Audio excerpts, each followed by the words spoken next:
mil, a Ana Lúcia já teve uma recordação lá no sábado, nós vamos ter mais uma, com isso a gente vai aprendendo. Quanto mais repetir, mais a gente aprende, né?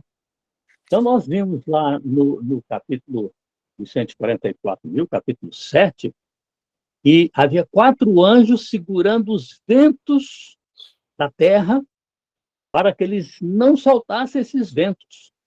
E os ventos em profecia, como nós sabemos, são guerras, né, conflitos, a nação contra nação, como Jesus fez lá no capítulo 24 de Mateus.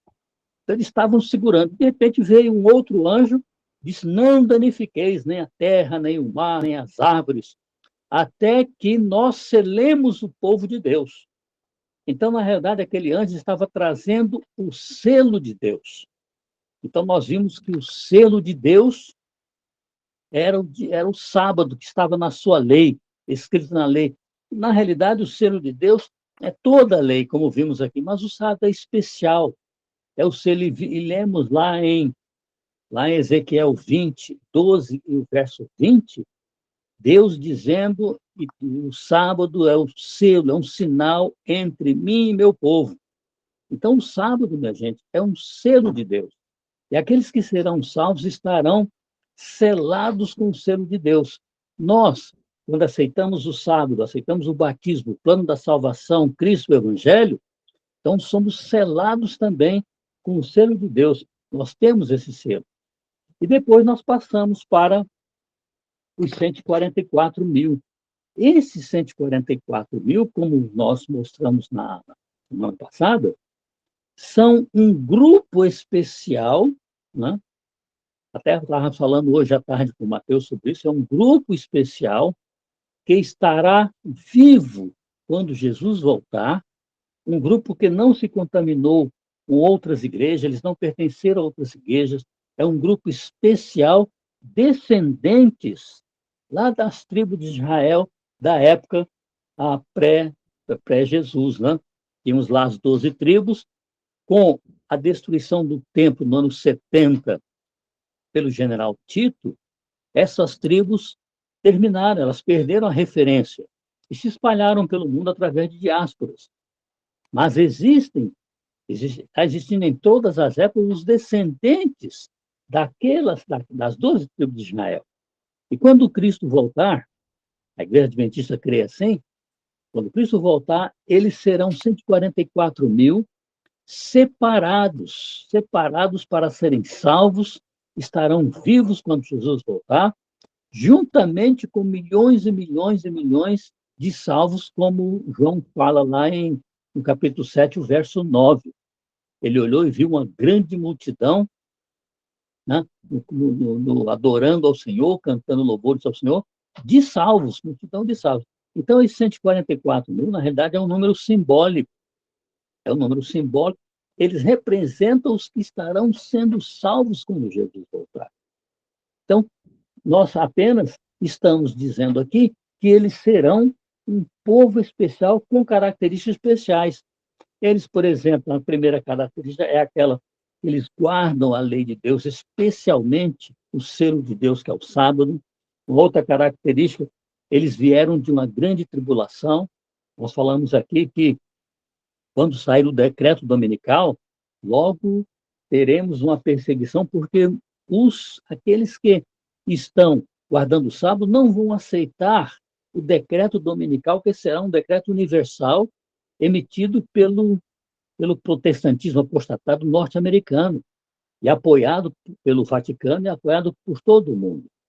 Então, este decreto vai trazer perseguições, porque muitos não seguirão o domingo. Vai trazer uma perseguição e depois vai trazer também um decreto de morte, como foi lá no passado com o imperador Constantino. Ele emitiu um decreto, depois veio uma perseguição e depois um decreto de morte. Então, tudo isso vai acontecer quando finalmente o decreto dominical chegar. Quando esse decreto chegar, teremos uma grande tribulação, uma grande perseguição. E esses 144 mil, Daniel diz no capítulo 12 que eles vêm de uma grande tribulação. e eles estarão prontos para finalmente encontrar-se com o Senhor. Uma outra característica deles é que eles lavaram suas vestiduras no sangue do Cordeiro.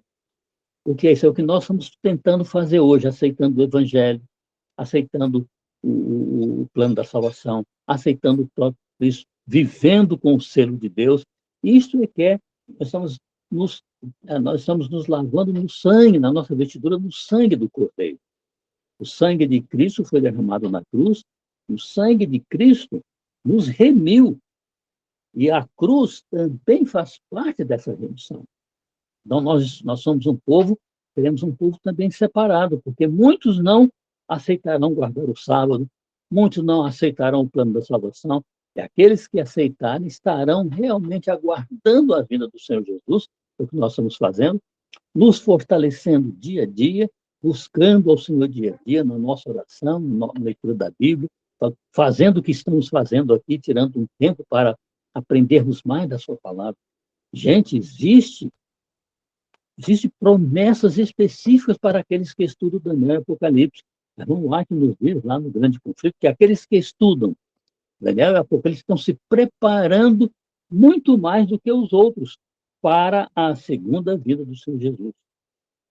Uma outra característica é que os judeus eram o povo escolhido de Deus, mas eles deixaram de ser o povo escolhido de Deus, deu, né, um tempo menor, 490 anos, para eles voltarem para o Senhor.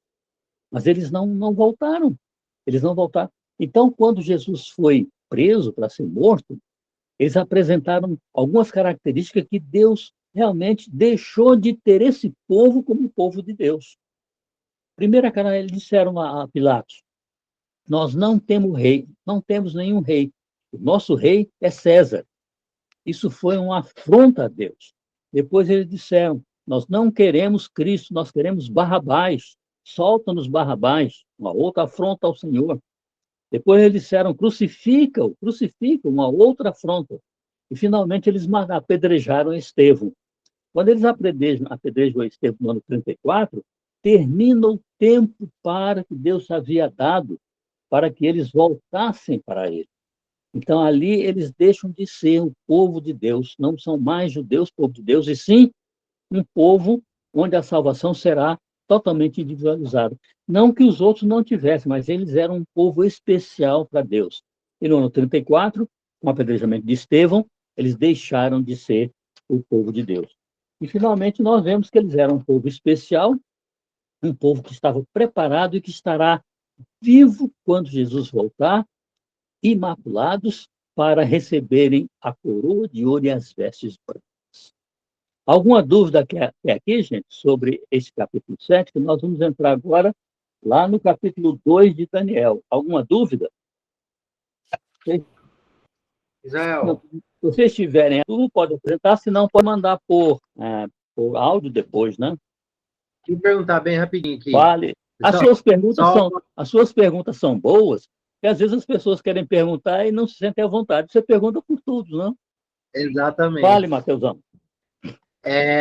Aí eu já tinha visto algumas, assim, tem um pouco a ver, mas não tem muito a ver, mas eu acho que é interessante a gente levantar essa informação. Fala que o decreto de morte ele vai valer até o fechamento da porta da graça. Os cristãos e a perseguição, e vai matar muito cristão, que a gente vê, né? O Daniel mesmo 12 fala isso, e outros textos falam isso.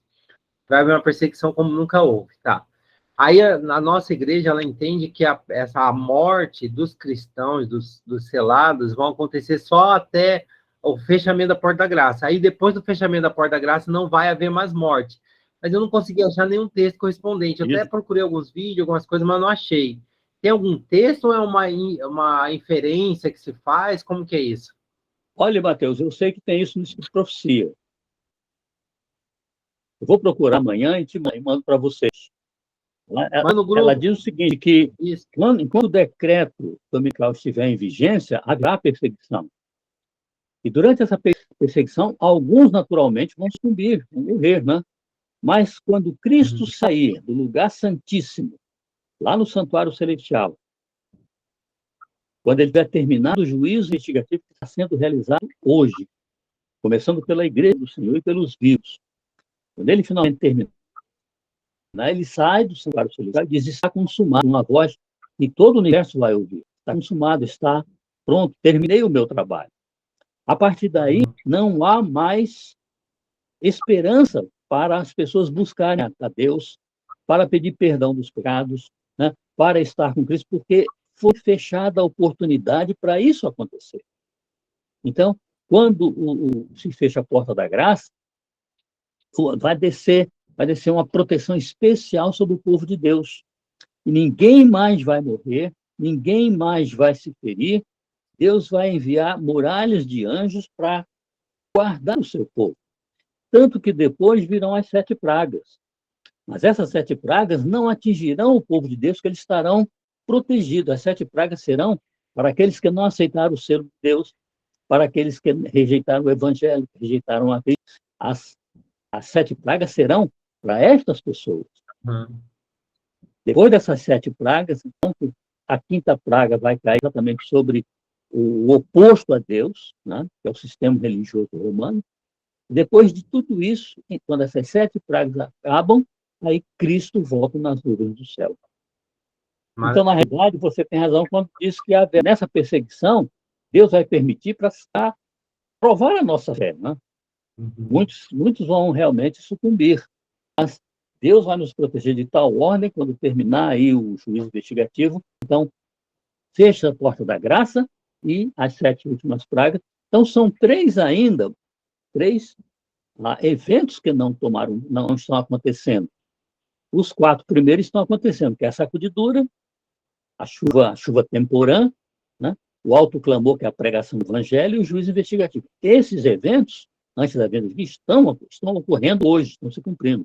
Agora, o decreto dominical, né?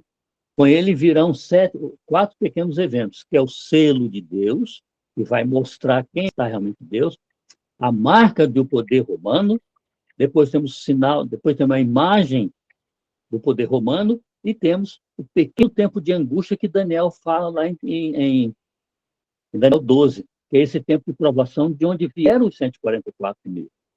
Quando isso termina, aí fecha o tempo da graça, tem as 7 pragas e a vinda do Senhor Jesus. Ok, gente? Beleza. Então, vamos começar o nosso estudo de hoje. Vamos ter bastante atenção, que tem muita coisa, muita data. Não é data, é muito evento. Né?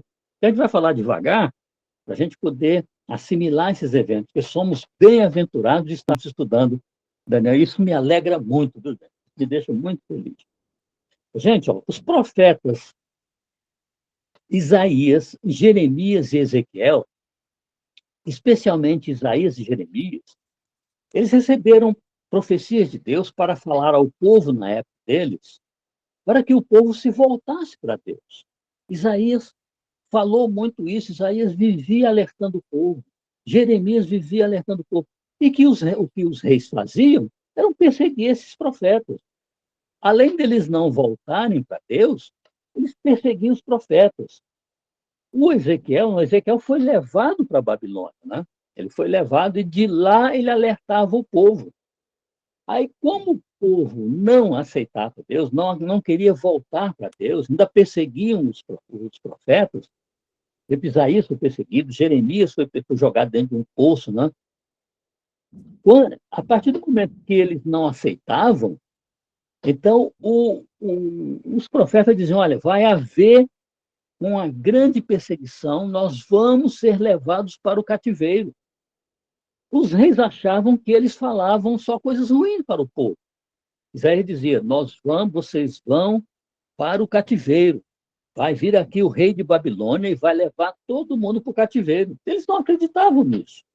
Jeremias, depois de Isaías, também dizia: vocês vão para o cativeiro, vocês não estão voltando. Até que, no ano 605, acho que foi no 3º ano de Nabucodonosor, ele veio conquistando primeiro o Egito, ele passou uma batalha de Carquemis, aí entrou na Palestina e foi descendo e cercou Jerusalém.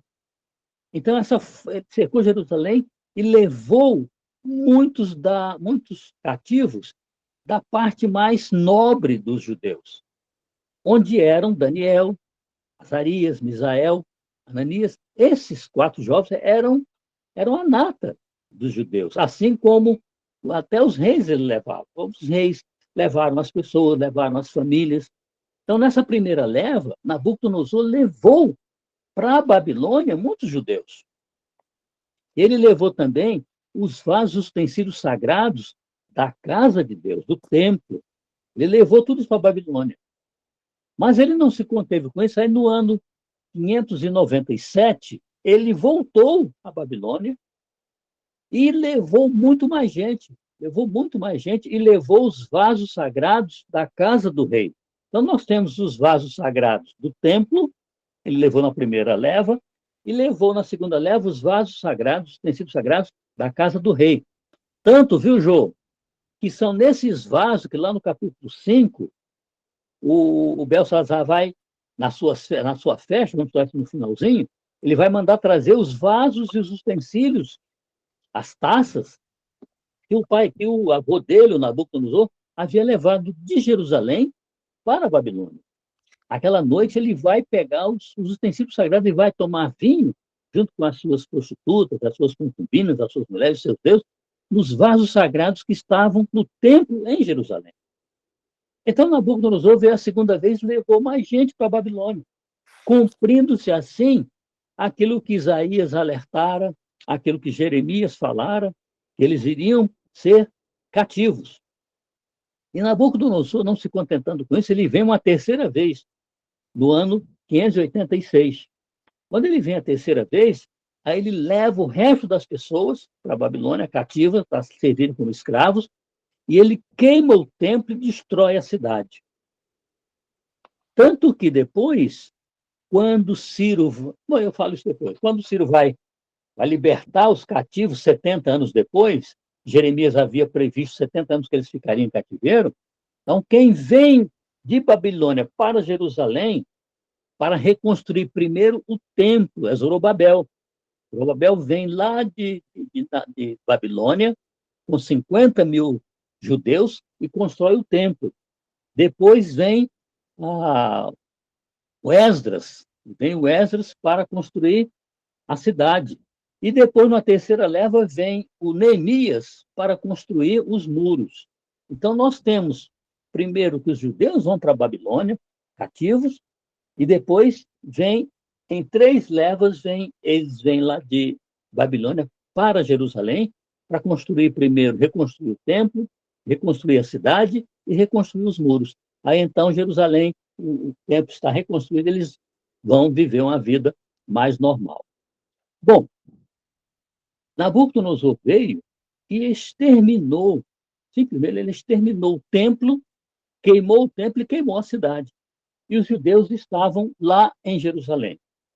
Ora, Nabucodonosor havia vencido os assírios, né, que eram um povo extremamente mau, eles eram um povo que atrocidavam o inimigo, arrancavam as cabeças do inimigo, penduravam em estacas, e Nabucodonosor venceu. Né? Foi o pai dele que venceu os assírios. Mas o pai morre na batalha, ele volta para a Babilônia e toma o poder. Né? Fica como filho do Nabonidos, ele toma o poder e fica sendo rei. Em uma noite, ele, como monarca, ele tem um sonho, gente, que é o sonho aqui do capítulo 2. Então, o que ele vai sonhar? Né?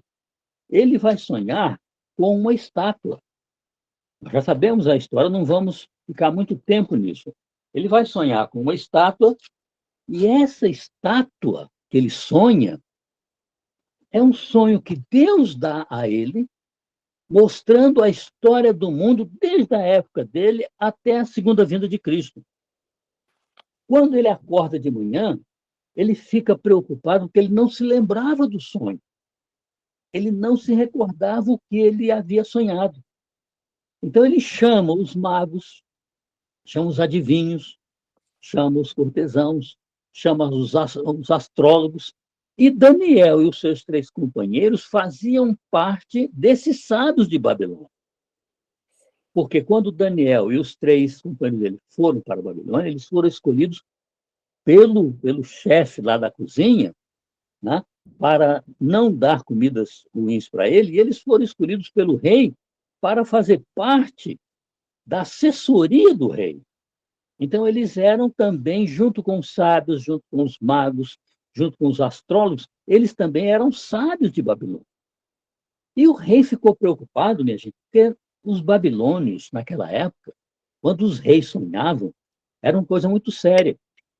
Eles sonharam eles tinham muitos presságios, eles criam muito no deus Marduk, que era o deus maior de Babilônia, e quando o Marduk não estava satisfeito, mandava sonhos. E se o monarca se esquecesse do sonho, era pior ainda. Poderia ser a morte do monarca, poderia ser uma derrota em guerra, poderia ser que alguém iria tomar o seu reino. Então ele ficou muito preocupado porque ele se esqueceu do sonho, ele não se lembrava. Então ele chama os magos, os seus sábios, para que eles contem o sonho. Ora, quando ele chama os magos, ele diz: olha, vocês me digam qual é o sonho, que eu me esqueci do sonho, eu estou apavorado, porque eu perdi a sono, eu estou apavorado porque pode ser um presságio, pode estar vindo um exército para me derrotar, eu posso até encontrar a morte aqui. Vocês, por favor, me digam qual é o sonho, e principalmente eu quero saber a interpretação do sonho.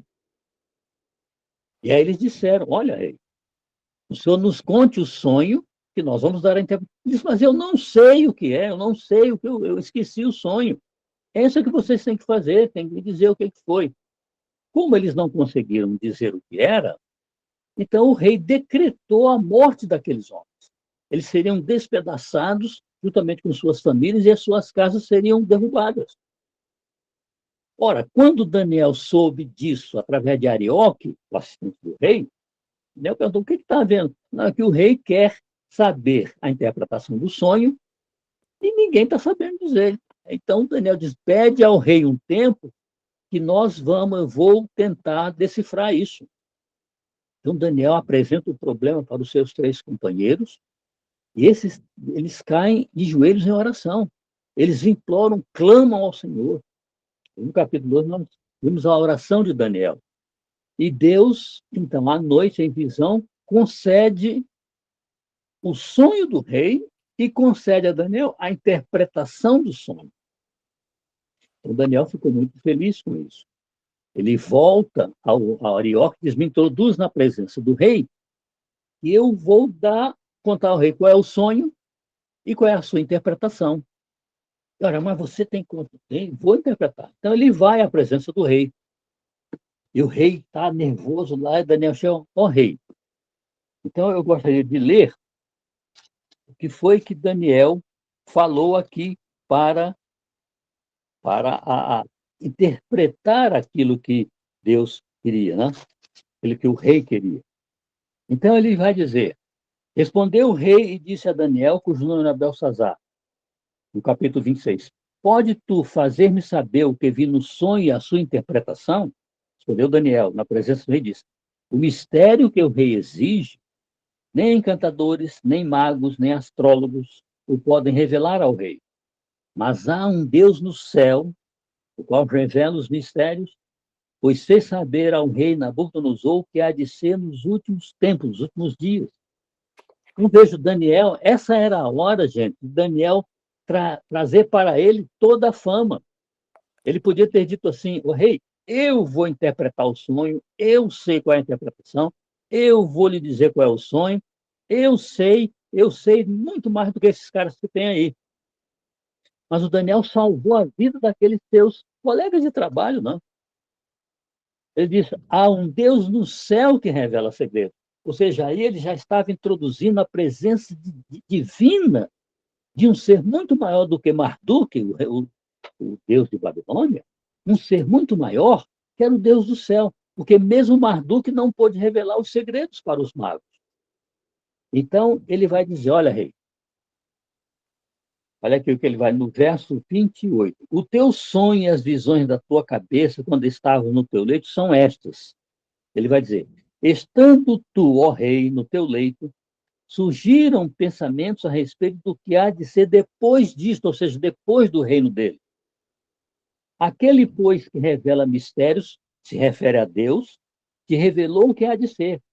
E a mim me foi revelado este mistério, não porque haja em mim sabedoria mais do que os outros viventes, mas para a interpretação se fizesse saber ao rei e para que entendesse as cogitações da tua mente. Então, gente, Daniel não trouxe nada para ele. Ele não se fez, ele queria apresentar Deus do céu para o rei Nabucodonosor. Então ele vai dizer, olha, rei, o que você viu foi uma estátua. E o rei já começou a ficar surpreso, ele começou a se lembrar. Uma estátua cuja cabeça era cabeça de ouro, uma cabeça de ouro. O peito da... Eu até mandei para vocês um retrato, não sei se vocês viram lá. O peito e os braços da estátua eram de prata, né? O ventre e o quadril eram de bronze, as pernas de ferro e os pés em parte de barro e em parte de ferro. Aí você estava olhando quando uma pedra enorme veio, sem ser lançada por mão nenhuma, e foi direto aos pés da estátua. Aí caíram o ouro, a prata, o bronze, o ferro e os pés. Foi tudo destruído e tudo foi levado para o vento. Ele disse, Daniel, é isso mesmo que eu sonhei. Agora, você vai me dar a interpretação do sonho? Então, aí Daniel começa a falar sobre a história mundial, a história que viria a partir de Nabucodonosor até a segunda vinda de Cristo. Então, ele vai dizer, Daniel vai dizer para o rei, a cabeça de ouro, tu és a cabeça de ouro, porque você tem você é dono do mundo. Onde existia uma pessoa, é sua, pertence a um servo seu. As aves do céu, né? Você apreende, você fez jardins para a sua esposa, você tem plantas, você tem o mando do mundo, você venceu o Império Assírio. Então, você é o maior monarca que temos atualmente. E ouro, gente, era o que mais tinha em Babilônia. Tanto que havia no Palácio de Bel, né, no Palácio de Bel, havia uma estátua de ouro. E que mais tarde, no capítulo 3, que o Jô vai falar lá em Jacarezinho, ele vai construir uma estátua de ouro também para mostrar que ele tem o poder. Então, Babilônia era a cabeça de ouro. Depois nós tínhamos o peito e os braços de prata. Ora, Daniel falou para ele, depois de ti vai vir um outro reino. Aí ele ficou assustado, porque ele pensava que Babilônia, muito embora ele sabia que ia morrer, mas pensava que Babilônia ia ser um reino eterno. Aí Daniel, depois de ti, depois de Babilônia, depois da cabeça de ouro, vem um outro reino inferior ao seu, mas com mais poder. Veja, gente, nessa estátua, à medida que vai descendo a estátua, vai perdendo o significado do metal, mas vai fortalecendo política e militarmente os reinos que vêm. O reino da prata vai significar os medos e os persas, que vão se unir, tanto o medo Dario II e o persa Ciro, o rei Ciro, vão se unir e vão tomar Babilônia depois. Então, o rei ficou, né, temeroso, porque ele estava sabendo agora que o reino dele não ia ser eterno. Foi por isso que ele construiu essa estátua lá na planície de Dura, para que as pessoas, uma estátua enorme de ouro, para que as pessoas se curvassem diante da estátua e se curvando diante dele. Aí Daniel continuou, e depois desse reino de prata virá um outro reino de bronze, um outro reino depois do teu. E depois do reino de bronze, aí eu gostaria de ler aqui para vocês, ó, virão as pernas de ferro e os pés em parte de ferro e em parte de barro. Verso 33. Quando estavas olhando, uma pedra foi cortada e tomou tudo aquilo. Ou seja, esse quarto reino é um reino extraordinário de esplendor, né? É um reino maravilhoso. Por quê? É um reino onde vai haver uma força completa, um reino de ferro. As pernas são de ferro. Essas pernas de ferro vão ser um reino poderosíssimo, mais poderoso do que o ventre e o ventre e o quadril de bronze, mais poderoso do que o reino de prata, de peito e os braços de prata, e mais poderoso ainda do que o reino de Babilônia. Então, esse reino de ferro, as pernas de ferro, são um reino tremendo. E depois, Daniel disse, lá embaixo tem os pés, que eles são misturados com barro e ferro. Mas você viu essa grande pedra que veio e acabou com a estátua. Agora, gente, nós vamos tentar interpretar ao longo da história o que significa essa estátua. Vocês já leram, nós vamos ver. Então, Babilônia, como eu disse, era cabeça de ouro. Babilônia tinha tudo, basicamente, em Babilônia, era basicamente os talheres de ouro, as estátuas de ouro. Nós tínhamos coisas imensas lá de ouro. O ouro era o símbolo de Babilônia. Né? O ouro era o símbolo de Babilônia. E Babilônia vai perdurar do ano 605, quando eles venceram os assírios, até o ano 539. Ora, o que acontece no ano 539? Nós temos aqui, lá em Isaías 45:1, nós temos o rei Ciro. O rei Ciro era rei da Pérsia. E o rei Dario II era o rei da Média. Esses caras se uniram, os grandes exércitos, para vencer primeiro as nações ali perto deles, mas o alvo deles era vencer a Síria, que Nabucodonosor venceu, e depois o alvo deles era vencer Nabucodonosor e tomar Babilônia. No ano 539, antes de Cristo, o general Ciro manda Dario para enfrentar Nabucodonosor lá em Babilônia. Porque o rei persa, Ciro, estava em outra batalha. Ele manda o seu general, muito embora eles são unidos, Média e Pérsia, mas a Pérsia é maior. Então ele manda o general Dario II, que depois ele vai ser o filho de Dario III, ele manda o rei Dario para tomar Babilônia. E o Ciro faz uma estratégia especial. O rio que cortava a Babilônia, que era o rio Eufrates. Então, Dario, com seus soldados, chega de noite, né? Chega à noite, e eles vão desviar o curso do rio, no ano 539, e vão tomar a cidade de Babilônia. Isso não vai acontecer com Nabucodonosor, isso vai acontecer lá no capítulo 5, com Belsazar. Então, gente, Belsazar, o filho, o neto de Nabucodonosor, ele está dando uma grande festa para 1.000 convidados. 1.000 convidados homens, juntamente com as esposas, com as concubinas, com as prostitutas.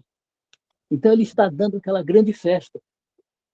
Quando ele está dando a grande festa, ele sabia que o exército de Dario estava vindo. Mas ele não se preocupou com isso, porque ele pensou que jamais tomariam Babilônia. Sabe por quê, gente? Porque Babilônia tinha de muros, os muros tinham 7 metros de largura. E eram, parece que, 10 metros de altura. Era intransponível. Não havia como nenhum exército tomar Babilônia. Por isso, o Belsazar simplesmente deixou isso de lado. Ele não quis saber. Ele, então, estava dando essa grande festa, e Dario, um dos maiores generais de Ciro, ele foi pelo rio Eufrates, ele desviou o rio Eufrates, naquela oportunidade, estava embaixo, estava na época da seca. Ele desviou o rio e eles entraram por baixo dos muros. Entraram por baixo havia aquelas grades, né? Nos muros, embaixo dos muros, os sustentáculos eram feitos pelas grades. Ele cerrou aquelas grades e entrou com o seu exército. Quando o Belsazar notou, ele já estava tomado. Mas existe uma coisa específica para essa noite. Belsazar estava tomando vinho lá, e ele se lembrou que o avô dele havia trazido as taças do templo e as taças da casa do rei lá de Jerusalém para a Babilônia. Então ele mandou que os seus servos trouxessem essas taças para o banquete, trouxessem essas taças para a festa, onde estavam prostitutas, concubinas, as mulheres, né, os seus deuses, orgia sexual, orgia de bebedeira, para tomar vinho nas taças sagradas do povo judeu que estavam no templo e na casa do rei. Ora, quando ele começou a tomar essas taças, apareceu, então, lá na parede, uma mão um dedo sem mão escrevendo. E essa mão escreveu o seguinte, as palavras assim, ó, Mene, Mene, Tekel e Parsim.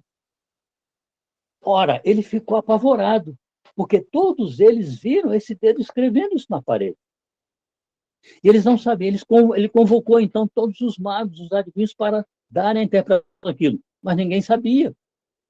Aí a mãe dele, a rainha mãe, disse, olha, você não precisa se preocupar, porque existe um Daniel aqui, que na época do teu avô, do teu pai, ele decifrou um sonho de Nabucodonosor. Então, rapidamente, o Belfazar mandou chamar Daniel, e Daniel velhinho, já com 70 anos. E ele explica o problema para Daniel. Então, vamos ver aqui o que foi que Daniel falou para ele. Vejam bem o que Daniel falou para ele.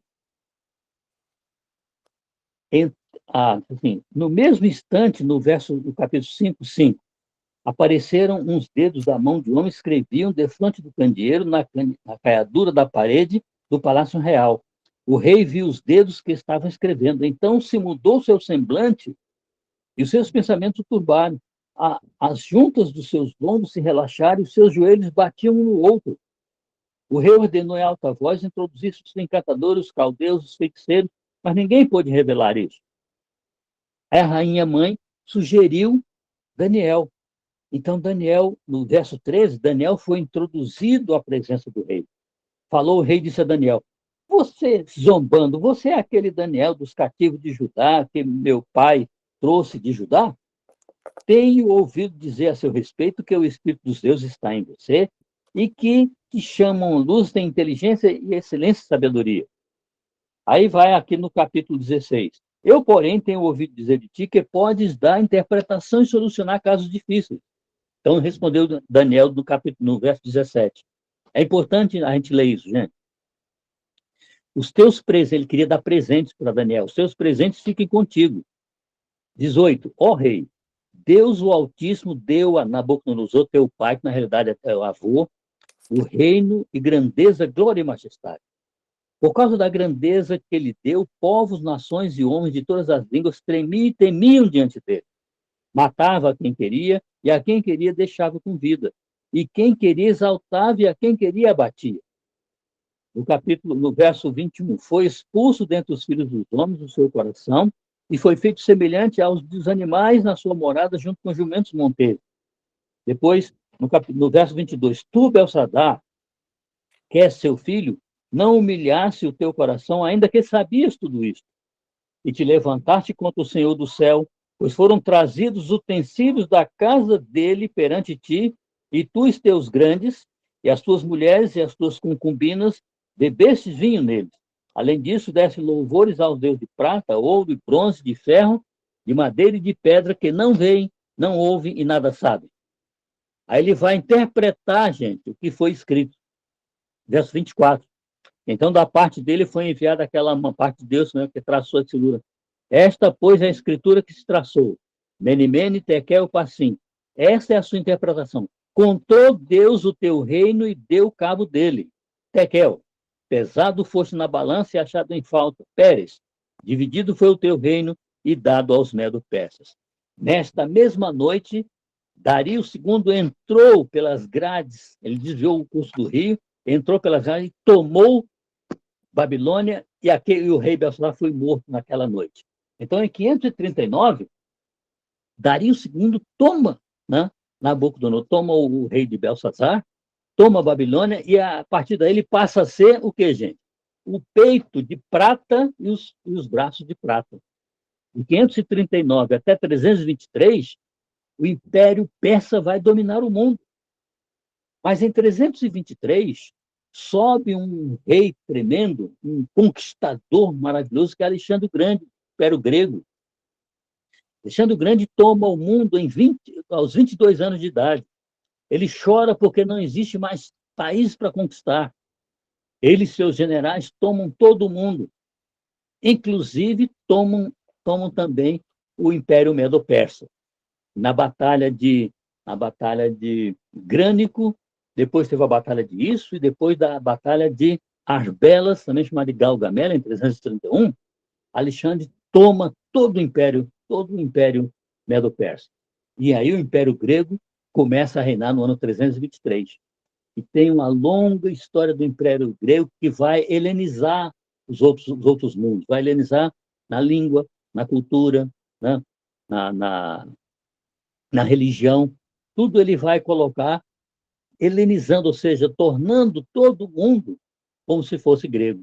E os romanos, né, assimilaram os deuses gregos, assimilaram algumas religiões gregas, e os romanos, na realidade, os romanos conquistaram depois os gregos, mas os gregos conquistaram os romanos em sua cultura, na filosofia, né, na retórica. Então, os gregos eram famosos por causa disso.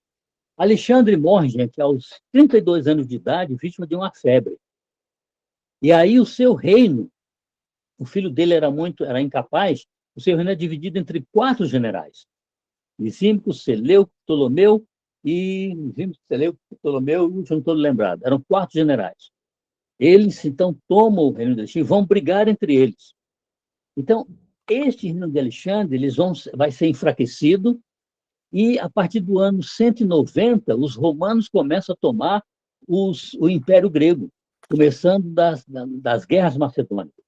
E no ano de 168, a.C., Roma toma todo o Império grego, ou seja, a parte do quadril da estátua de bronze, quadril, o vento de bronze, são substituídos agora, por quê, gente? São substituídos pelas pernas de ferro. As pernas de ferro representam Roma imperial. Nós vamos ter Roma imperial, depois de 476 vamos ter Roma papal.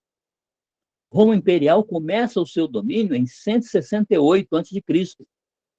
e domina durante quase 600 anos, até o ano 476 depois de Cristo. Um domínio não, foi o reino que mais durou. E Daniel vai, no capítulo 7, dar uma descrição tremenda desse reino. Nós vamos estudar na semana que vem. Então, nós temos aqui o grande Império Romano sendo as pernas de ferro daquela estátua. Ora, Roma vai ser simplesmente, gente, minada pelos povos bárbaros. O final de Roma se dá a partir do ano 352, no ano 400, no quinto século, com os povos bárbaros que vêm do norte da Europa e vão minando, vão guerreando e ganhando guerras do Império Romano nas periferias para depois atacar o centro. São 10 povos bárbaros que vão tomar o Império Romano. Ora, esses 10 povos bárbaros vão representar os 10 dedos da estátua. Lá no finalzinho, passamos o ouro, passamos a prata, passamos o bronze, passamos o ferro, e agora os impérios, agora os povos bárbaros, que são eles. Vou dizer aqui para vocês quais são eles. Eu tenho aqui já prontinho de mim os impérios bárbaros. Eles vão, gente, simplesmente acabar com o Império Romano e vão finalmente tomar o poder romano no ano 476, depondo Rômulo Augusto, o último imperador. Esses 10 povos bárbaros é que vão entrar em Roma, vão acabar com o Império Romano e durante muito tempo eles vão ver misturados. Porque o barro não se mistura com o ferro. O ferro e o barro não vão se... E os dedos vão finalmente os dedos vão ser vitoriosos contra o Império. São eles, ó, os alamanos, os francos, os borguilhões, os suevos, os visigodos, os anglo-saxões, que é a Inglaterra, os lombardos na Itália, os vândalos, norte da África, os ostrogodos, os érodos. Esses 10 povos bárbaros são os 10 dedos da estátua. Esses povos bárbaros serão o início da Europa que conhecemos hoje. 10 povos, vejam bem, vou repetir. Os alemanos são os alemães de hoje. Os francos são a França. Os borguilhões são a Suíça. Os suevos são Portugal. Os visigodos são a Espanha. Os anglo-saxões a Inglaterra. Os lombardos na Itália. Os vândalos no norte da África. Os ostrogodos e o érodo no norte. Então, são 10 povos que descem do norte da Europa, minam o Império Romano. O Império Romano cai no ano 476, mas Constantino, que já ouvimos falar nele aqui, ele vai sair de Roma Ocidental e vai fundar Constantinopla lá em Roma Oriental, lá às margens do Mar Negro. Eles saem e levam uma comitiva para lá. Então, quando Roma cai em 476, em 330, 330 ele já tem lá a cidade de Constantinopla. Tanto que em 313 ele faz aquele decreto, ele está construindo Constantinopla, inaugura em 330, e todos, quando Roma Ocidental cai, os sábios, grande parte dos generais, vão lá para Roma Oriental servir a Constantino. É por isso que ele fica com grande poder. Mas em Roma Ocidental fica reduzido a zero. Não tem ninguém lá. Só fica lá, gente, olha o detalhe, só fica lá a igreja. Porque a parte militar toda foi dizimada. E os que sobraram foram para Roma Oriental, lá com Constantino. Mas ficou em Roma Ocidental, ficou a igreja, que vinha sendo deturpada, como vimos lá nos Sete Selos, vinha sendo deturpada, corrompida, com outras mensagens, até 476, quando finalmente Roma se acaba. É por isso que lá em 533, lá em Roma Oriental, o imperador Justiniano vai nomear o bispo de Roma, que a igreja ficou, tanto que os bárbaros se convertem ao cristianismo.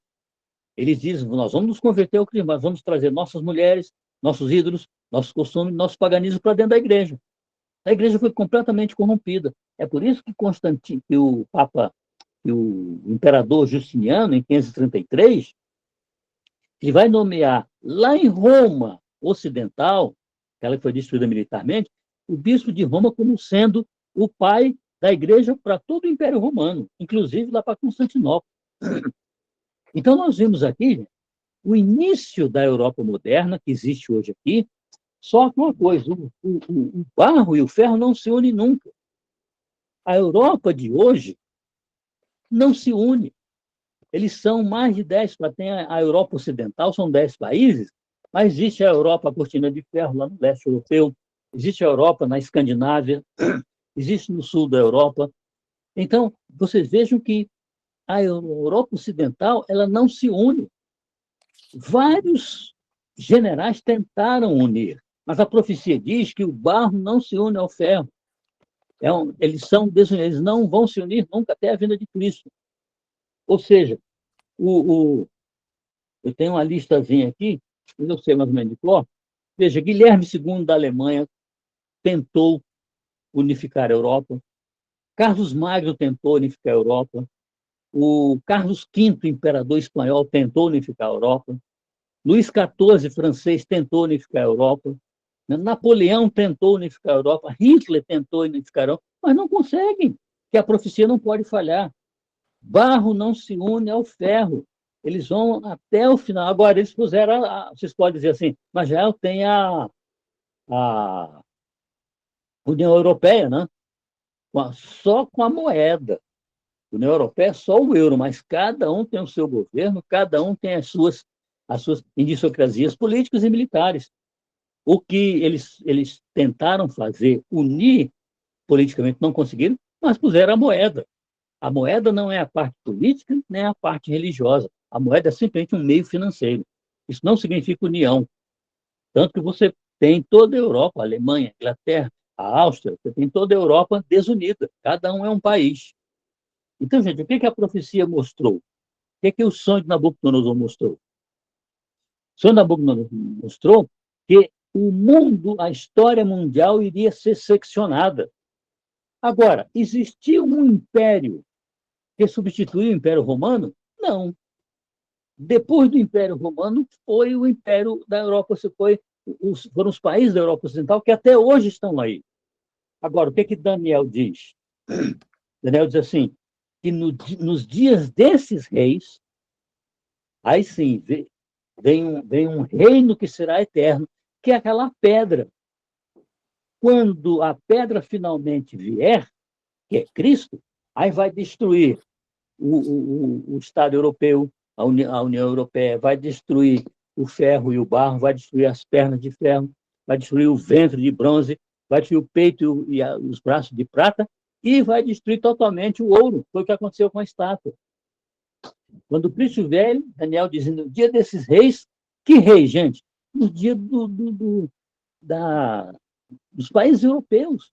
Nos dias desses reis, que aí surgiu para a América do Norte, América do Sul, Eurásia, África, né? A Inglaterra, por exemplo, colonizou a África, alguns países lá alguns estados lá da Austrália, né? Lá no Canadá. Então, a Inglaterra também tem uma grande parte, mas estão desunidos. Nos dias desses reis, diz Daniel, virá um reino que será eterno. É o reino de Cristo. Quando Cristo vier, toda essa estátua, todos esses reinos vão se acabar, inclusive a Europa Ocidental. Então, gente, isso aqui é um resumão daquilo que podemos fazer do capítulo 2 e o capítulo 5 de Daniel. E que Deus nos abençoe para que nós possamos compreender isso aí integralmente. Existem dúvidas ou perguntas ou comentários? Vamos fazer agora, né? Acho que falei demais hoje. Muito bom. Compreenderam? Deu para entender, mais ou menos? Muito bom, top demais. Já assim, eu acho que é interessante, como a gente fez eu fiz algumas vezes, né, o estudo Daniel, e aí eu li alguns livros e tal, e eu achei interessante o comentário de um. Eu não sou bom de decorar o nome dos autores, não, já. Eu sou péssimo nisso, aliás. Eu sou muito ruim. Eu leio o livro, mas nem lembro de quem que é o livro e tal. Mas a principal coisa é o autor. Eu acabo não me apegando muito a isso, não. Foco no conteúdo. E ele fala assim, que eu achei bem interessante. Eu nem lembro se foi no livro ou foi algum outro, mas foi nesse estudo. A pedra, ela cai no pé da estátua justamente porque é onde ficam as pessoas idolatrando um ídolo, né? Então, porque ela poderia cair na cabeça e desmontando ela toda, né? A estátua toda, mas ela cai justamente no pé, porque é o local onde as pessoas que idolatram ídolos, de uma forma geral, simbolicamente falando, elas se encontram. Então, também simboliza essa apostasia que vai acontecer no final dos tempos, tal. Então, tem todo também esse detalhe, né? Que Deus se preocupa. Eu acho que a Desirê já falou isso, que Deus é um Deus de muito detalhe, né? Então, a forma como ela cai nos pés, eu acho que também é bem interessante a gente colocar isso, que é justamente onde fica o idólatra. Isso mesmo. Calma aí. E uma outra pergunta que eu queria fazer, eu lembrava e esquecia toda hora, eu não posso esquecer, calma aí. Oh, meu Deus, alguém faz uma outra pergunta aí para eu lembrar. Daqui a pouco, o interessante disso é guardar a sequência, né? A cabeça de ouro é Babilônia, né? O peito de prata e os braços de prata é o Império Medo-Persa, o ventre e os quadris de bronze é o Império Grego, as pernas de ferro, o Império Romano, e a parte lá dos dedos, lá de baixo, representa os povos bárbaros que invadem a Europa, invadem Roma, e se dividem nesses impérios que falei aqui, que formam hoje a Europa Ocidental. E nos dias desses reis é que Cristo virá. A parte mais importante é essa sequência de reinos. Não precisamos nem saber data. Se souber que Babilônia é a cabeça de ouro, e o peito e os braços é o Medo-Persa, o ventre é a Grécia, as pernas de ferro representa a Roma, e finalmente os dedos, os impérios bárbaros, que formam a Europa de hoje, é suficiente para nós sabermos interpretar toda essa profecia. Agora, no capítulo 7, na semana que vem, aí nós vamos ampliar isso muito, isso vai ser ampliado. A pedra é Cristo, que representa Cristo, viu, Isabel? Então, na semana que vem, vamos estudar no capítulo 7, vamos ampliar muito isso para podermos compreender que no capítulo 7, Daniel, aí não é rei que sonha, aí vai ser o Daniel que tem um sonho, no capítulo 7. Então, gente, comentários do... Josineide e o Jô... Lembrou, Matheus? Lembrou, Matheus? Lembrei. Mas deixa eles falarem aí. Deixa eles falarem. Tá. A Josineide e o Jô querem falar. Então, falem. Pode falar, Josineide.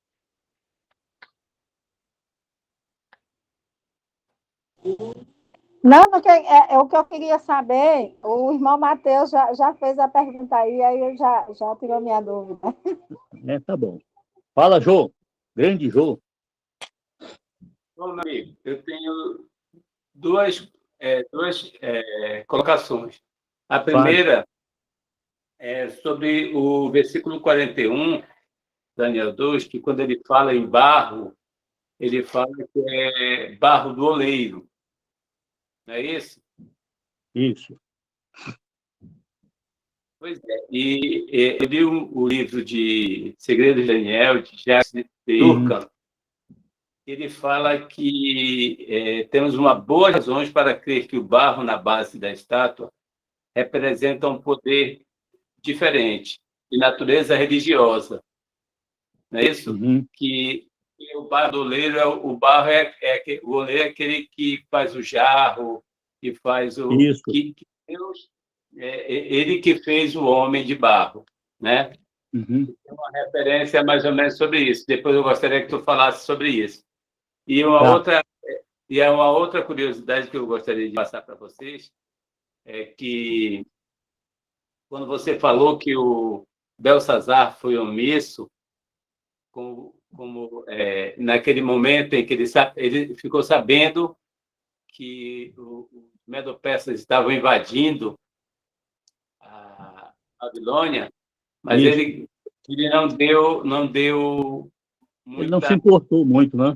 Não se importou. Pois é, essa passagem vai sair um pouco do contexto que nós estamos estudando, mas tem uma curiosidade muito importante, que isso aconteceu uma forma muito parecida, não vou dizer que foi a mesma forma, mas foi de uma forma muito parecida com George W. Bush, quando o Osama Bin Laden estava invadindo e ele estava num colégio fazendo que ele sempre faz, os presidentes vão aos colégios, aquelas participações com eventos com as crianças. E ele estava no evento e nesse momento ele foi avisado que 3 aviões que os Estados Unidos estavam sofrendo um ataque aéreo e que o que era para ele fazer? Ele pegou e disse para ninguém fazer nada e ele começou a cantar umas canções com as crianças. Então, ele achava que... Passou até na TV isso, né? Passou até na TV, né? Isso. Era sobre isso. E depois que tu puder comentar sobre esse barro do oleiro, eu agradeço. Olha, eu tenho vários livros aqui que consulto, e o barro do oleiro que eles explicam aqui, diz o próprio pastor Arilton explica também, é o barro que temos normalmente, a própria argila, né? Isso. Eu não sei que autor disse aí a você que seria um barro diferente. Mas os autores que eu tenho visto, eles dizem que é uma formação de ferro com barro que eles não se unem, o barro comum, o barro da argila normal, tirado do... Então, o barro aqui, ele vai se referir fundamentalmente a organizações, como você falou, a organizações que não se aderem, né, ao Império Romano, porque ali é o Império Romano, o barro e o ferro, né? O ferro representando Roma e o barro representando, possivelmente, organizações políticas, organizações religiosas, organizações militares que não se aliam, que não se combinam com Roma. É por isso que... E o que eles representam? Representam esses impérios que vêm lá do norte da Europa, que não se unem de jeito nenhum militarmente a Roma. Inclusive... Tanto que eles depõem o imperador, né? Só terminando, esse barro, no entender de muitos historiadores, no entender de muitos teólogos, são próprios povos bárbaros que vêm, eles tomam o Império Romano, eles não se unem de jeito nenhum ao Império Romano, pelo contrário, militarmente, eles destronam o imperador e tomam o Império Romano. Eles não se aliam, eles vão se aliar em termos religiosos com a religião cristã que estava deturpada já na época. Fale. Inclusive, como você está falando sobre que eles não se misturam, tem também o fato que eles tentaram se misturar em casamentos. Não é isso? Eles se misturam com casamentos, Daniel fala isso, né? Com casamentos. Religião, mas não se misturam militarmente. Eles não se unem. Tanto que os povos bárbaros eliminam o Império Romano, porque eles não se unem. E depois fica aí, a parte religiosa fica, que eles não aceitam a parte militar, mas eles aceitam a parte religiosa e vão se converter ao cristianismo. João. O grande evento aí é a conversão dos povos bárbaros ao cristianismo, trazendo mulheres, trazendo sexo, trazendo orgia, trazendo costume, trazendo o paganismo para dentro da igreja, que já vem num processo de paganismo desde o Cavalo Preto, né? Desde a igreja de Pérgamo, já vem se corrompendo com o paganismo. Aí vai ser a corrupção total. Tanto que, você vê, eles não se unem de tal forma militarmente, eles assumem o governo militar, mas são enfraquecidos pelo governo religioso. Tanto que o bispo fica em Roma, eles não atrapalham, eles não atacam a igreja, eles atacam a parte militar. Né? Ok, João? Tem uma rainha, né, que ela fala que era a mãe da Europa, a avó da Europa, que ela colocou parente em todos os países da Europa. Tipo, chegou uma época que quase todos os países europeus tinham alguma pessoa, o rei ou a rainha era algum parente dessa, eu não me lembro agora. Sim. Que rainha era essa. Mateus, até aqui para o Brasil, Dom João I se casou com uma rainha austríaca. Eram tudo parentes, eram tudo familiar, né? Para poder manter a monarquia. Né? E a profecia... Na Europa, por exemplo, o Carlos V foi imperador espanhol, ele dominou o mundo inteiro e ele quis unificar a Europa. Ele era parente de um rei também na Alemanha. Ou seja, era tudo um parentesco. Tudo era parentesco. É o que o João acabou de falar. Os casamentos, né? Os casamentos tentavam unificar, mas, de repente, tudo dava em guerra. Né? Acabava.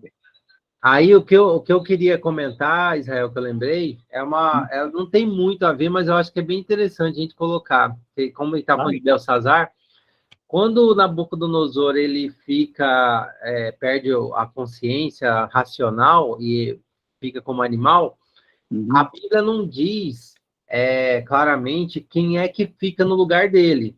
Mas quando ele volta à razão, o reino é dado para ele novamente. E nesses estudos, eu assim, né, fazendo esses estudos, aprofundando e tal, me veio uma impressão muito forte no coração que durante esse tempo em que Nabucodonosor ficou afastado do governo, quem governou foi o próprio Daniel. Porque, assim, num país onde não havia um rei, seria muito mais simples você atacar e dominar, porque não havia um governador centralizado. Então, assim, eu, pelo menos, imagino que, pelo poder de Deus, ele pôde controlar os inimigos da Babilônia, que eram muitos na época, né? A gente sabe que nessa época era um país querendo dominar o outro. Eu não sei, o que você pensa disso, Israel? Olha, eu tenho aqui um livro do James Joyce, ele diz o seguinte, que havia regentes, havia assessores de Nabucodonosor, entendeu? Daniel era um assessor da parte política, né? Sim. Daniel via a parte política do reino, junto com os seus companheiros que ficaram presidentes de províncias. Os meninos ficaram presidentes de províncias, né? Daniel era a parte política. Então, esse autor e alguns outros mais, que eu já li, disseram que foi uma junta de regência. Mas a Bíblia não fala nisso, a profecia também não fala nisso, como você citou. Mas o que esses autores dizem que ficou, inclusive Heródoto diz também, ficou uma junta de assessores. Não, assessores que eu falei.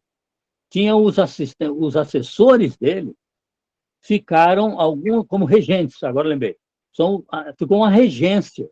Aqui no Brasil também, quando o Dom João VI foi embora, ficou o príncipe regente aqui. Eles têm sempre, não tem um vice-rei. Vice-rei, Babilônia não tinha. Havia a regência, né? Um grupo que, no caso até de morte do rei, quem assumia era o filho.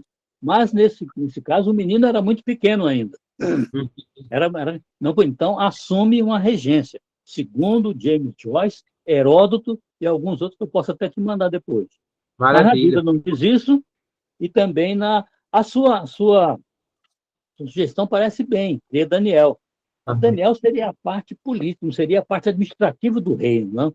Entendi. Inclusive, quando o Jô vai pregar sobre isso, quando os meninos foram colocados na fornalha, a Bíblia não cita Daniel. Então, os autores, teólogos, historiadores, citam que ele estava em viagem a serviço político do reino. Uhum. Por isso que ele não estava na época lá, porque senão ele também seria um quarto lá no... Né? Então, ele era assessoria política, não era parte administrativa, né, real. Ele não era administrativa do reino, ele era a política externa do reino. Ele cuidava da política externa. Porque, não, eu imaginei... Fica uma dúvida, realmente, né? Eu fiquei na seleção porque, assim, como que outros países não invadiram? Ah, olha, a Babilônia está sem rei, está lá um grupo de regentes governando. A Síria, Egito, opa, agora é a hora. E aí imagina a mão de Deus, mas né? Aí, agindo. Mas aí a regência, quando você tem uma regência, a regência vai administrar e o exército vai obedecer tudo que a regência fala. O Império Romano passou por algumas regências. Enquanto não se elegeu o imperador, tinha a regência, né? O Brasil ficou em regência, a América do Norte teve regência. Então, a regência é justamente para atender essa parte de vácuo de poder, né? Entendi. Aí a regência entra. Pode ser que não tenha, os historiadores podem ter, eu não sei se eles inventaram, mas eles citam fontes lá. Não, com certeza. Seria bom a Bíblia dizer, mas a Bíblia não fala nada, nem tão pouco de profecia. Maravilha. É sempre bom, por isso que eu gosto de perguntar aí, tá vendo? É bom. Essa foi a parte do Rafael aí. Gente, alguma pergunta mais, alguma dúvida? Hein, Isabela? Quer perguntar alguma coisa? Acho que a Josineide e a Ana Lúcia Monteiro levantaram a mão. Pode falar. Pode falar, Ana Lúcia. Irmão, eu estou com uma dúvida. Sim. Aqui no capítulo 2, no versículo 45, ele fala assim: o grande Deus revelou ao rei o que vai acontecer no futuro. Então, ele... Qual verso que é, hein, Ana Lúcia? Capítulo 2, 45. Sim. Aqui no meu está assim: como viste do monte, foi cortado uma pedra, são auxílio de mãos, esmiçou o ferro, o bronze, o barro, a prata e o ouro. Esse que na minha Bíblia, o 45 é esse. Você... Não, peraí. Então, peraí. Não, é o 2 mesmo. É o 2, porque o capítulo 2 vai até o 49, né? Eles tentam. Aí depois você está no grande Deus, né? Tá, não, então vai. Sei. Então tem assim, no 45, né? O grande Deus revelou ao rei o que vai acontecer no futuro. Certo é o sonho e fiel é a sua interpretação.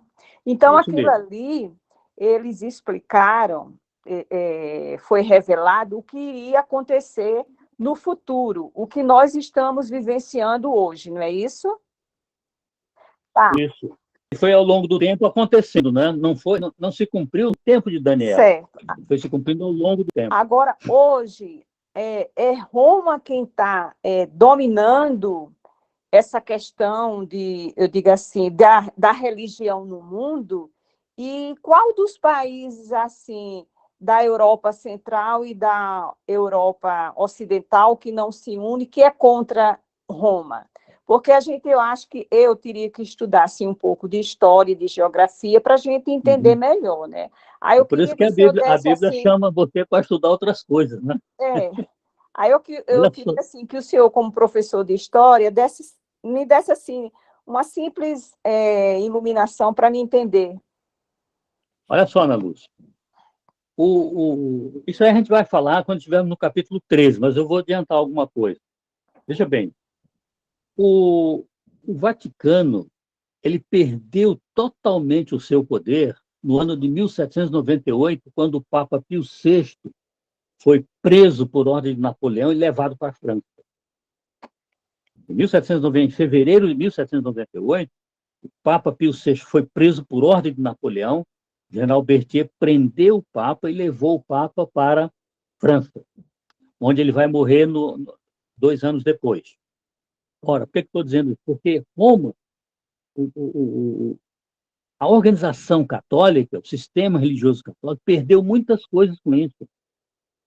foi a prisão do Papa, depois eles perderam universidades, especialmente a Universidade de Salamanca, na Espanha, perdeu a Universidade de Lisboa, perderam várias universidades, ele perdeu monastérios, perdeu conventos, perdeu terras, Napoleão tomou todas as terras da igreja, então foi uma perda para a igreja, uma perda completa.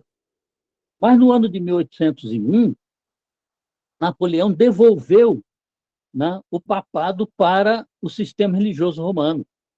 Então, o papado se reergueu, começa a se reerguer, mas ele está na França. Ele só vai se reerguer por completo quando, na Segunda Guerra, depois da Primeira Guerra Mundial, em 1929, Mussolini, né, ditador italiano, se une a Hitler, ditador alemão, e eles acham que devem devolver o território do Vaticano para o Papa. Então, em 1929, o Papa retoma o Vaticano, retoma as universidades, não o Papa, o sistema religioso romano, retoma o Vaticano, retoma as basílicas, retoma os conventos, retoma os monastérios, retoma as universidades. O poder papal, então, de 1798 até 1929, ele fica um papa apenas representativo, mas de 1929 para cá, ele tem realmente grande poder. Mas tem o concílio, o primeiro concílio ecumênico, 1869, 1870, onde já vai ter muita força. E depois nós temos, em 1929, o retorno para o Vaticano. Então, a partir daí, os países europeus vão dar todo o apoio, olha bem, respondendo a sua pergunta, todo o apoio ao sistema religioso romano. O sistema, a União Europeia é basicamente toda do sistema religioso católico, menos, em alguns aspectos, a Inglaterra. A Inglaterra é um país extremamente protestante, né? A Inglaterra é que se opõe, em alguns parâmetros, se opõe ao Vaticano, mas o resto da Europa, inclusive os países, a Albânia, os países comunistas, dão apoio ao Vaticano. Ou seja, não existe na Europa Ocidental hoje um país que esteja em confronto, né? Em confronto ao sistema religioso romano. Não existe. Todos eles apoiam e participam do sistema religioso romano através das suas liturgias, das missas. A Europa Ocidental praticamente é toda católica. Só a Inglaterra que tem um pouco da igreja anglicana, né? que por perseguição veio aqui para a América, os Estados Unidos, formaram lá as 13 colônias. Os Estados Unidos é um país protestante em função da perseguição que a igreja efetuou na Inglaterra, e eles fugiram em 1620 para a América. Até hoje, a Inglaterra não se comunga 100% com o Vaticano. Existem ali protestantes, metodistas, existem batistas, presbiterianos, que são oriundos, basicamente, da Inglaterra. Mas o restante, toda a Europa Ocidental comunga com o sistema religioso romano. Entendeu? Não sei se eu atendi a sua... Você pediu para eu dizer se havia algum país europeu que fosse contra, né, ao sistema religioso romano, mas não tem. Tá ok, Ana Lúcia? Tá bom, irmão, foi esclarecedor, obrigada. Aí tem a Josineide e depois o Jô. Fale, Josineide. Isso é bom, não, né? Não, irmão. Esse negócio de pergunta e comentário é muito bom. Fale, querido. Não vou perguntar mais, não. Eu dei uma olhada, eu estava olhando, enquanto o senhor estava esclarecendo aí, eu estava lendo aqui, na Bíblia, aqui, e encontrei o versículo que eu queria. Comece. Uhum. Entendeu? Tá. Mas é bom que às vezes pode ser a dúvida de outros, Josineide. Pois pergunta aí. Né? Bom. Hein, Jô? Fala aí, querido. Amigo, eu fiquei na cabeça a pergunta que o Matheus fez ainda agora sobre uma mulher. Matheus, não era sobre Messalina que tu estava falando, não? Quem? Era uma rainha que ela, eu não lembro agora de que país, ela foi pondo parente em tudo que é país da Europa, o Não, filho Matheus, isso aí não é só uma rainha, todos eles teve têm uma fase, casamentos deixa eu ver aqui. entre parênteses, todos eles. Não, e Né? a outra coisa que eu ia falar. Especificamente na Itália, né? Isso. A outra coisa que eu ia falar, que você estava falando sobre a liderança do Papa com Roma, né? Agora teve há pouco tempo atrás, houve uma reunião entre o Papa, ele chamou todos os líderes religiosos do mundo, né? Pentecostais, chamou participaram os líderes de Israel, muçulmanos, todas com a intenção de fazer uma única religião. Não sei se vocês já estão sabendo isso. A sede vai ser em Dubai. Né? Sim. Está sabendo disso, né? Sim. Está convocando todos os protestantes, representantes do protestantismo no mundo inteiro. No mundo inteiro, Isso aí, Jô, é parte da união das igrejas. É a união das igrejas. Porque quando houver o decreto dominical, quando sair o decreto dominical, aqueles que não vão aceitar o decreto dominical estarão separados.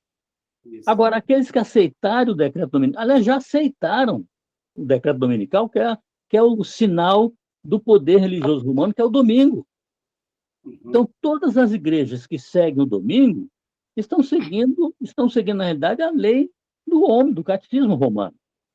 Então, já estão seguindo, de uma forma ou de outra, já estão seguindo o domingo e fazendo parte desse grande conclave que vai ser a união das igrejas contra, a união das que tem o sinal do poder romano contra aqueles que têm o selo de Deus, que é o sábado.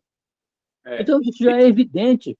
A Apocalipse 17 vai chamar as filhas, né?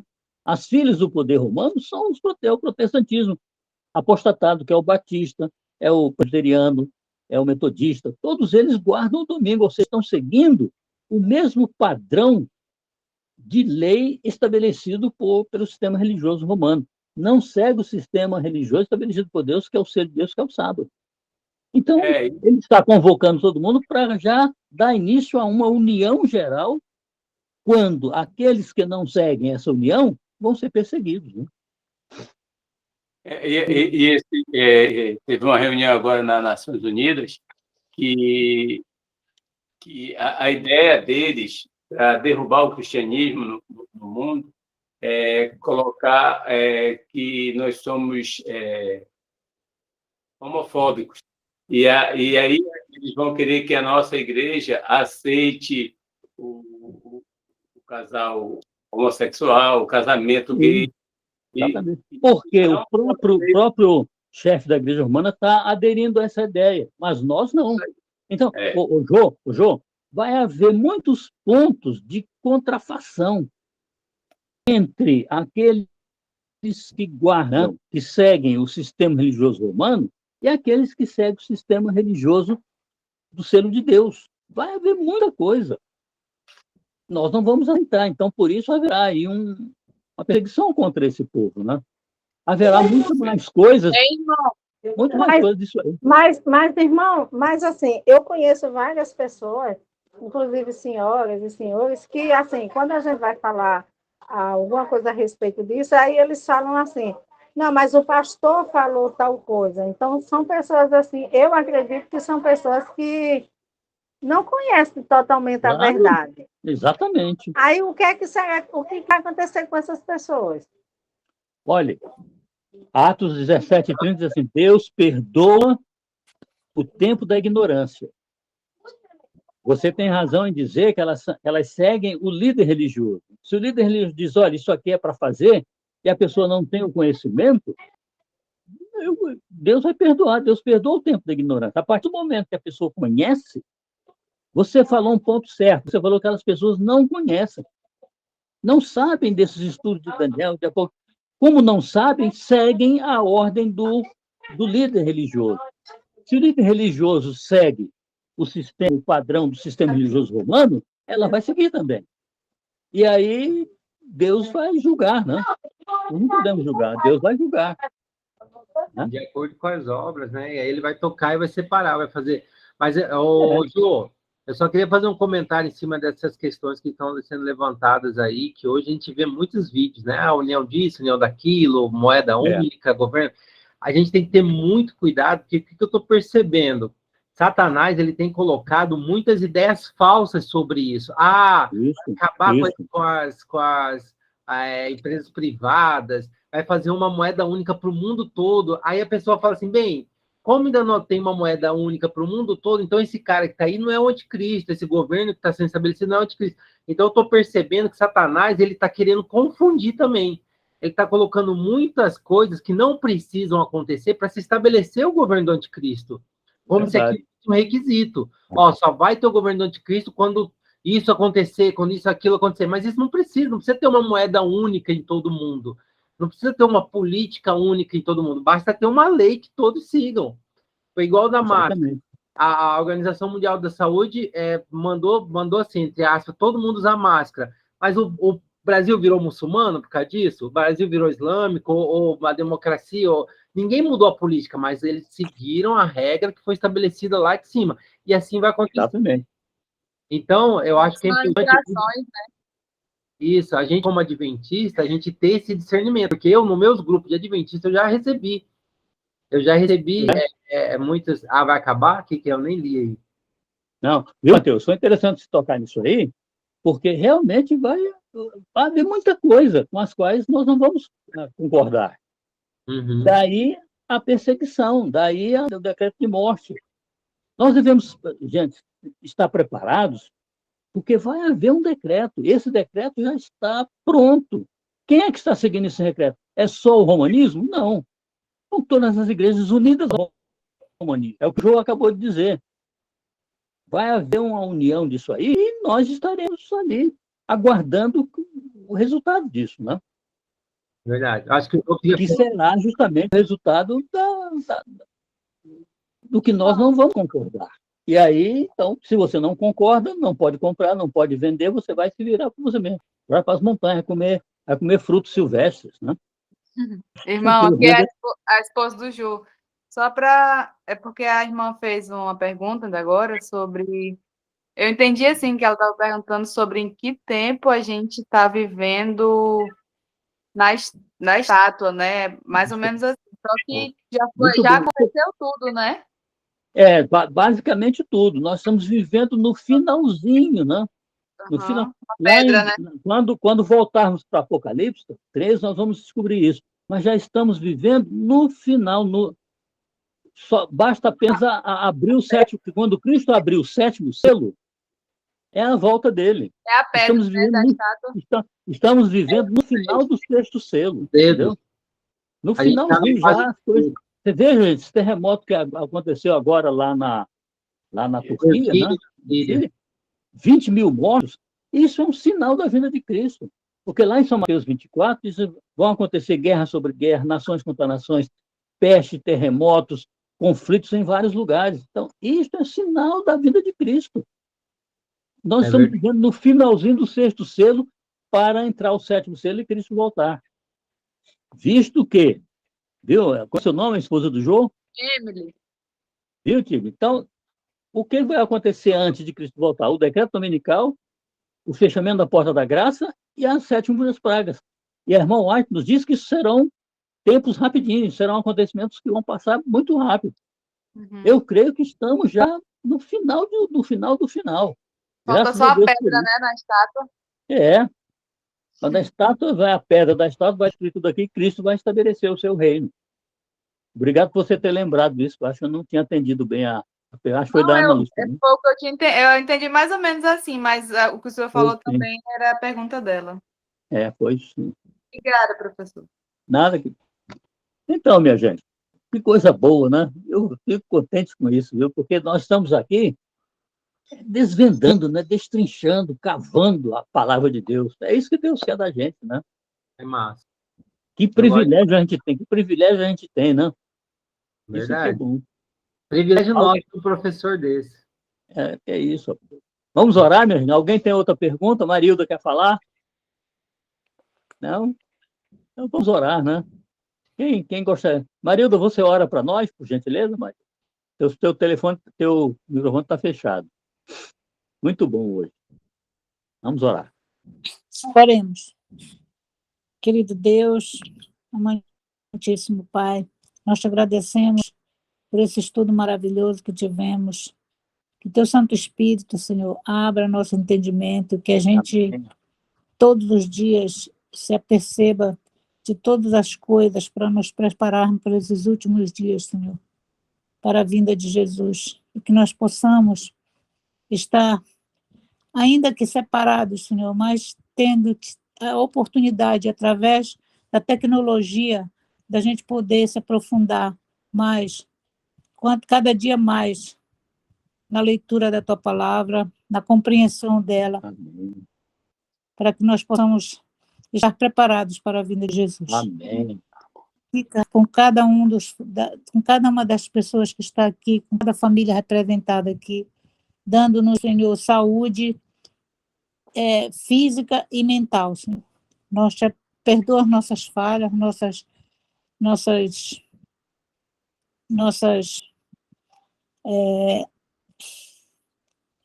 nossos pecados, né, Senhor? Perdoa tudo, Senhor. Mas nos dê uma boa noite de descanso e um alegre despertar na companhia de teu Filho amado Jesus. Amém. Amém. Amém. Amém. Amém. Quem é que vai fazer o print? É você, Matheus? Eu vou ligar, vou tirar uma foto aqui do celular, não fica muito bom. Que a RG não pode tirar, né? Deixa eu tirar aqui um ângulo. Deixa eu tentar tirar aqui. Ele Quem pode põe lá abrir no- a câmera aí mais? Alguém mais vai abrir a câmera aí para aparecer na foto?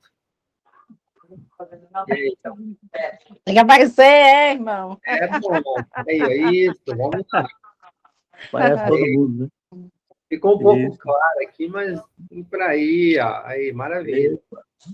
Pronto. Pronto, valeu. Valeu. Boa um abraço. noite a todos. Meu celular está Boa noite, descarregando. boa Ainda noite. bem que deu tempo de assistir o Foi estudo, jóia, porque foi está jóia. descarregando. Oi, Rô. Amém. Valeu. Boa noite para todos. Boa noite para Boa noite para todos. todos. Boa noite. Amém. Boa noite.